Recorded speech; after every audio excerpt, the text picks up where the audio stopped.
Conceda a palavra ao senador Ricardo Ferraço.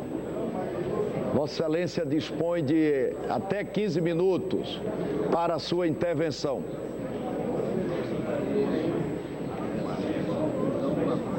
Com a palavra, Vossa Excelência. Muito obrigado, senhor presidente. Senhoras e senhores senadores, brasileiros e capixabas que nos acompanham nesta data definitiva e decisiva da nossa história. A eleição de um presidente da República, senhor presidente, não lhe confere uma coroa. Lhe confere, ao contrário, um diploma que é o reconhecimento de sua escolha pelo povo. Além, evidentemente, de muita responsabilidade. Escolha essa que decorre dos compromissos assumidos durante a campanha eleitoral e de que realizará um governo de acordo com a lei. Um governo decente e eficiente na condução dos interesses públicos e, evidentemente, no cuidado com a coisa pública. Até nas monarquias constitucionais, o poder decorre deste compromisso para com a lei que a todos submete e nos iguala. Numa república, a lei vale para todos. Nossa escolha é republicana. O lado certo da história é a democracia. Constituímos um Estado democrático de direito, fundado no reconhecimento de que todo poder emana do povo e que seus representantes realizarão as decisões populares, observando as leis.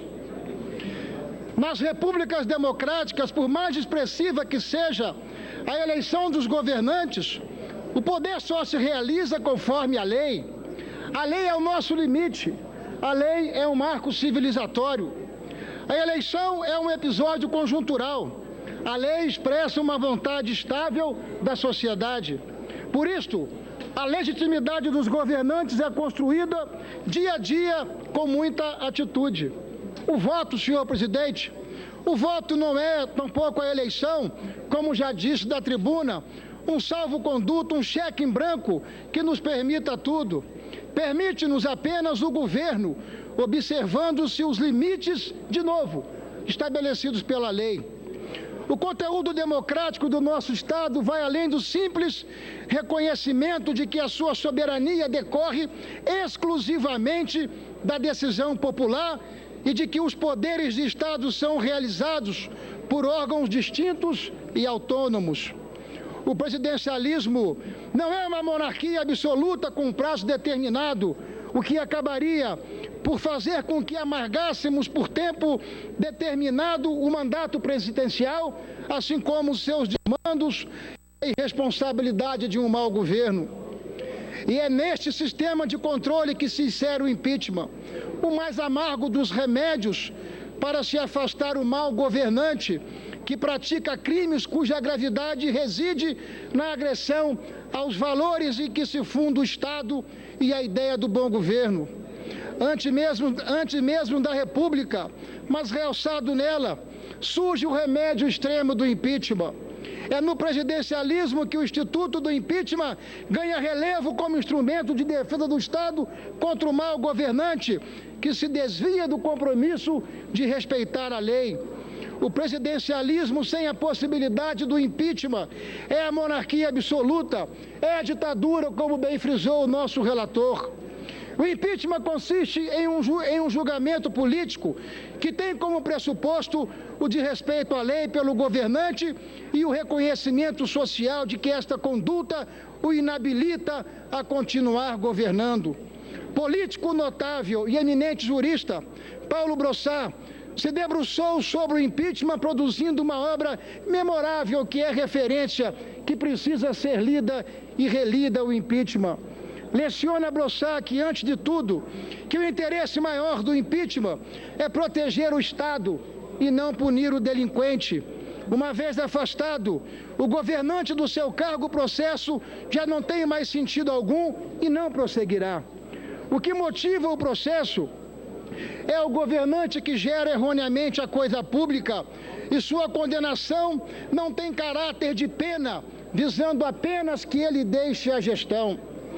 Bebendo dessa fonte, retiramos a lição de que o impeachment tem forte ingrediente político e só avança na medida em que o governo, que transgride os bens constitucionalmente protegidos por sua figura, se distancia da sociedade. Sua legitimidade se encontra no âmbito da Constituição e exige, além deste evidente ingrediente político, que tenha havido o chamado crime de responsabilidade, consistente no atentado aos valores basilares da República e da democracia, enunciados em nosso caso no artigo 85 da Constituição Federal. São crimes cuja gravidade faz com que eles sejam previstos na própria Constituição e cuja pena é o afastamento do governante de sua função pública. Diferem dos crimes comuns por seus aspectos políticos que não denotam necessariamente a afetação, por exemplo, do caráter do governante. Por isso, a sua ocorrência não implica necessariamente no julgamento do caráter do presidente. Não se julga a sua honorabilidade ou a sua honestidade. Se julga objetivamente a transgressão aos valores tutelados na Constituição, tipificados na Lei 1079, e a sua capacidade de continuar ou não governando o país. E quais os crimes foram atribuídos ou são atribuídos ao presidente da República? Os de atentar contra a lei orçamentária, por expedir decretos de suplementação orçamentária sem autorização do Congresso, e o de realizar operação de crédito com entidades públicas e contra a probidade administrativa ao contrair esses empréstimos sem autorização legal. São crimes graves, os mais graves. Revelam o desrespeito da presidente às leis e ao Congresso Nacional e denotam, evidentemente, a sua irresponsabilidade fiscal. Para mim está claro o desrespeito à lei orçamentária e a irresponsabilidade fiscal deste governo. E mais, a lesão premeditada e dolosa do atentado à lei orçamentária, quando da alteração da meta fiscal proposta pela presidente da República. O expediente usado foi criar, através da alteração da meta fiscal, um álibi para descaracterizar o ilícito, como se pudesse limpar a cena do crime. O governo utilizou bancos federais para financiar suas políticas, o que é vedado pela legislação por configurar uma operação de crédito proibido. Segundo o Tribunal de Contas da União, mais de 31 bilhões de recursos de bancos públicos por meio da Caixa, do Banco do Brasil e do BNDES foram utilizados regularmente pelo governo em apenas um ano. Além disso, o governo também passou a atrasar recursos aos estados e municípios de royalties, de compensação financeira pelo uso de recursos hídricos e até do salário educação, com o único objetivo de maquiar o seu resultado primário, ou seja, não satisfeito em desorganizar completamente as suas contas públicas, o governo federal, o governo da presidente Dilma, passou a contribuir para desorganizar as contas dos estados e municípios, ferindo o pacto federativo estabelecido na Constituição. Segundo concluiu ainda o Tribunal de Contas da União, todas essas irregularidades apuradas superariam 100 bilhões de reais. O governo mascarou a real situação das suas contas públicas de todas as formas e pelo maior tempo possível. E não foi um ato isolado, circunstancial. Foram vários atos, numa delituosidade contínua, tudo para lhe garantir a reeleição e a preservação do poder a todo e qualquer custo. Não apenas em 2014, mas durante o exercício de 2015. Esta conduta reveladora de um mau governo e que transgrediu a lei está no centro da grave crise por que vive o nosso país. Hoje, a sociedade, e principalmente os mais pobres, são os mais penalizados pela desorganização que o desequilíbrio das contas públicas provocou. E aí há que se perguntar, a quem interessa essa irresponsabilidade fiscal? Aos mais pobres? Aos mais humildes? Aos desprovidos materialmente é que não. O reflexo dos crimes praticados se dá nos indicadores sociais que já reverteram todos os históricos ganhos que foram contabilizados nos últimos anos. Hoje temos 11 milhões de desempregados em nosso país. Neste ano, se tudo continuar como está, haverá mais 1,5 milhão de trabalhadores perdendo a sua ocupação. O desemprego não está afetando apenas os jovens e trabalhadores em tempo parcial, mas já chegou a atingir milhares e milhões de chefes de família, pessoas que perderam a esperança de um futuro digno. Milhares de empresas estão fechando e a economia está se acabando. A inadimplência já atinge 60 milhões de brasileiros, que representa 40% da população adulta do nosso país. Não há programa social que sustente uma crescente massa de desempregados, empresas fechando e a economia se desintegrando. O Estado perde, portanto, a capacidade de financiar qualquer política pública.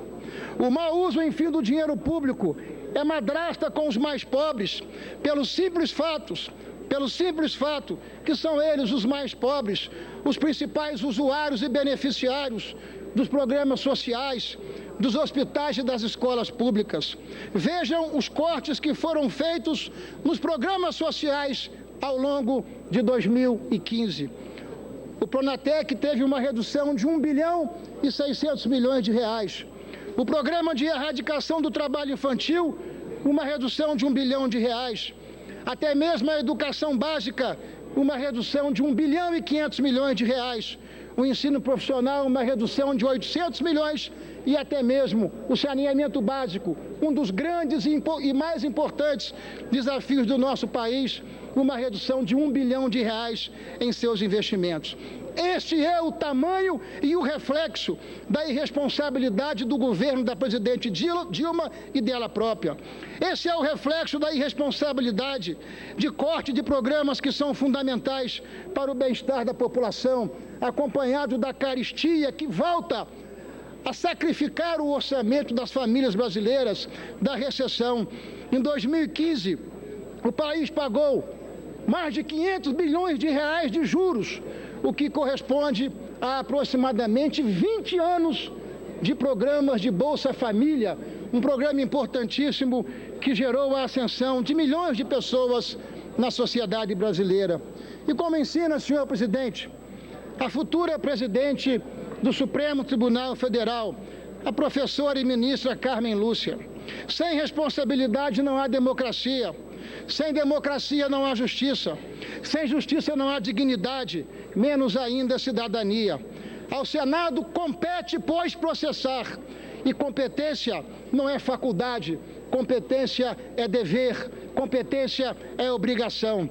É em face desses princípios e desses valores que, em nome dos capixabas, do meu querido Espírito Santo, que manifesto minha convicção da necessidade inadiável do presidente da República, no caso da presidente Dilma, para que nós possamos dar uma nova chance ao Brasil de uma reconstrução que seguramente vai exigir novas e importantes atitudes, sobretudo na mudança das práticas políticas, da incorporação do mérito e do resultado na prática e na gestão pública. Por isso mesmo, senhor presidente, não há outro caminho que não o impedimento da presidente Dilma. É como me manifesto.